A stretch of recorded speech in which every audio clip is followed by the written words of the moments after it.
yield stress. Yield stress have a marked effect on the क्या है जी dislocations, because stresses which are greater than yield stresses, they cause material to be deformed and permanently deformed. Why? Due to the presence of or movements of dislocations, as we have seen in this, that a force is applied and this area or this crystal compressed and it attains another type of structure.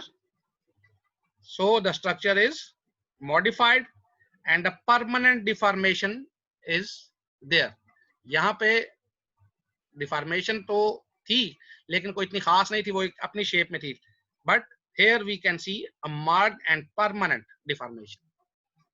Deformation ये भी permanent है, लेकिन जब force आई, जब तक तो वो थोड़ी फोर्स थी, कोई मसला नहीं हुआ, लेकिन जो ही वो फोर्स एक्सीड कर गई इसकी यील्ड स्ट्रेस से, यील्ड स्ट्रेस का मतलब क्या होता है कि उसने वो वापस नहीं जा सकती थी, तो यील्ड स्ट्रेस से एक्सीड जो ही किया तो उसने एक नई जो है शेप अडॉप्ट कर ली. Now this is a disadvantage, but it is also an advantage, and where this is considered as an advantage, because this is advantage at that time when we are making wires. जब हम wire बना रहे हैं, wire में हम क्या करते हैं, आपके ज़हन में है वायर कैसे बनती हैं जी? खींचने से, ड्रा करने से, स्ट्रेस. जी जी. तो उसके अंदर हम क्या करते हैं, टेंशन अप्लाई करने से. तो उसके अंदर इस तरह से होता है, ये चीज अगर आप देखें इस तरह से एक चीज होती है और फिर ये इस तरह से पेंसिल टाइप आप कह लें इसको, यूं, तो इस तरफ से हम इसको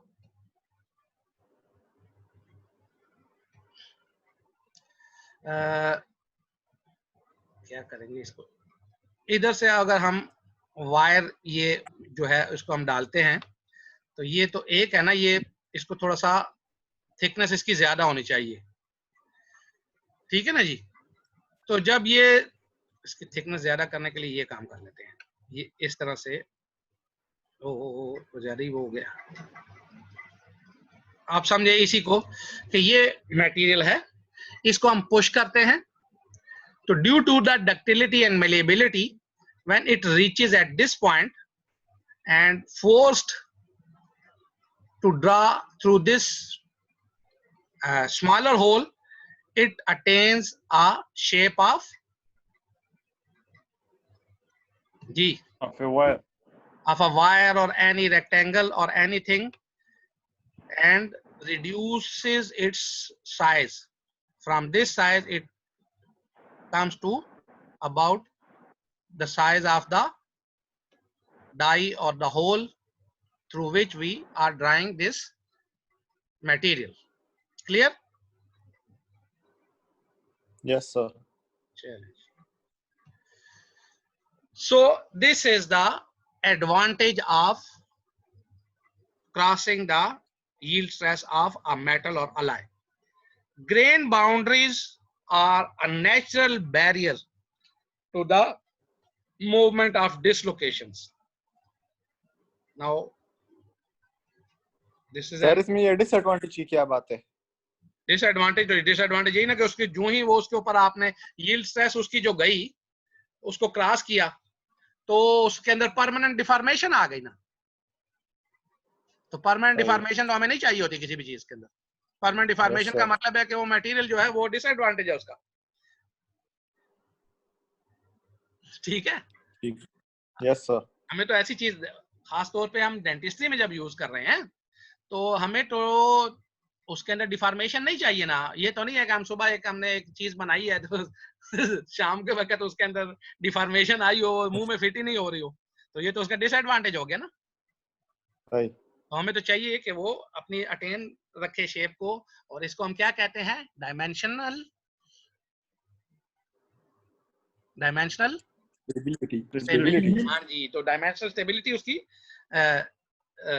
इंपीड हो जाती है या कंप्रोमाइज हो जाती है, तो it is an disadvantage. Now grain boundaries are a natural barrier to the movement of dislocations. तो ग्रेन बाउंड्रीज जो होती हैं ये अमूमन नेचुरल बैरियर होता है डिसलोकेशंस का। अगर हम दोबारा इसी उस पे चले जाएं, ये पुराने वाली इसके ऊपर, तो ये देखें, ये ग्रेन बाउंड्री जो है इसकी, ये अपनी ग्रेन बाउंड्री के अंदर ही रहा है, उससे बाहर नहीं गया, ठीक है ना। ये यहाँ पे था, यहाँ से यहाँ पे आ गया, लेकिन उसकी ग्रेन बाउंड्री उसकी अपनी ही रही है। क्लियर है?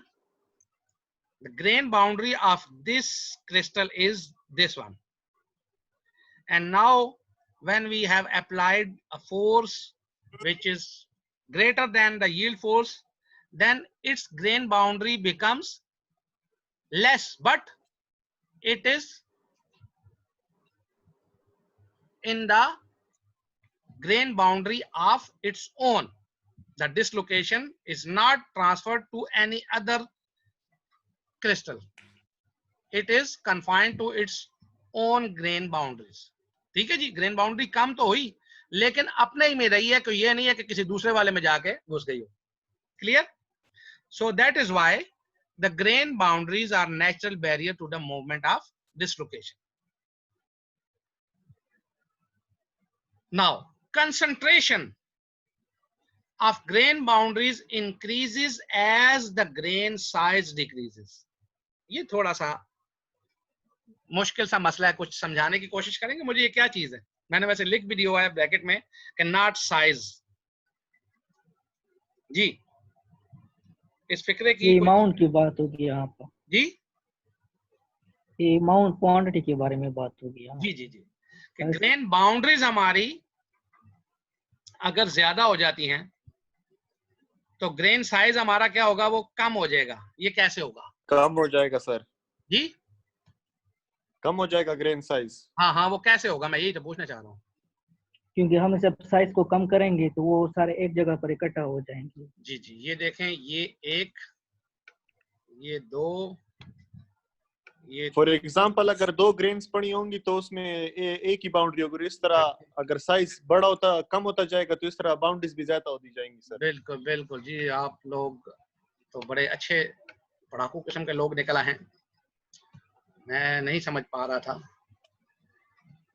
अब ये कितने, 1 2 3 4 5 6 7, ठीक है जी, ये कंसंट्रेशन हो गई है ना, 6 बाउंड्रीज होंगी। और अगर ये इस तरह से हो तो फिर क्या होगा, ग्रेन बाउंड्रीज ज्यादा हैं और यस सर, ग्रेन साइज क्या हो गया, इंक्रीज और डिक्रीज की समझ पड़ गई अब? Yes sir.